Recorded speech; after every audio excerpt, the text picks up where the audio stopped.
What's up, guys? Welcome to the Compete Baseball channel. On this channel, we talk about MLB news.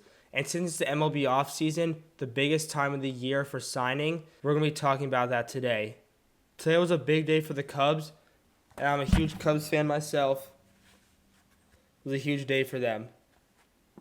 They got Kyle Tucker, the outfielder, the three-time All-Star, from the Houston Astros via trade for Isaac Paredes, the number one overall pick for the Cubs in the 2024 draft, Cam Smith, and Hayden Wesneski. This is the full trade that is sending Kyle Tucker to the Cubs. Now the Cubs have a huge star player on their team and a big power lefty bat. Especially if Bellinger leaves the Cubs, Tucker will slot in there perfectly to replace Bellinger. He's had two 30-homer seasons in his career so far and one 29-homer. And having back-to-back seasons with over 100 RBIs, and he has speed, stealing 30 bases one season. He had a very small sample size of playing time with only about 70 games and 200-something at-bats. In that small amount of playing time, he hit 23 homers while batting .289 on this season.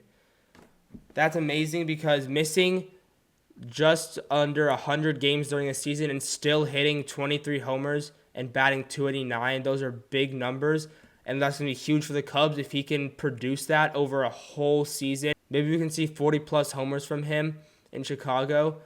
Another signing the Cubs made today to lock down their catching depth was signing catcher Carson Kelly to a 2-year, $11.5 million deal.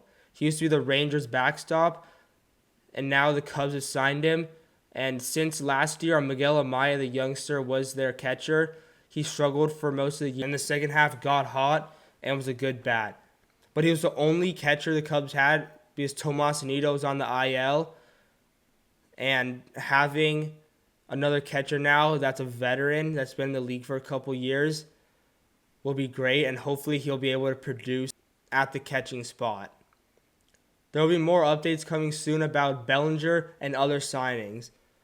Hopefully the Cubs can sign more people in their bullpen and for the starting pitching rotation. They've already signed lefty Matthew Boyd, which has been great. We have 3 lefties in our starting rotation that have locked them down: Shota Imanaga, Justin Steele, and now Matthew Boyd. And hopefully the Cubs continue to be aggressive this offseason, signing more players, and hopefully they can become contenders in October this year and play in the playoffs every year. And I think that since this is a big day for the Cubs and I'm a huge Cubs fan, this was an appropriate first video on this channel. Thank you guys for watching, and I'll see you in the next one.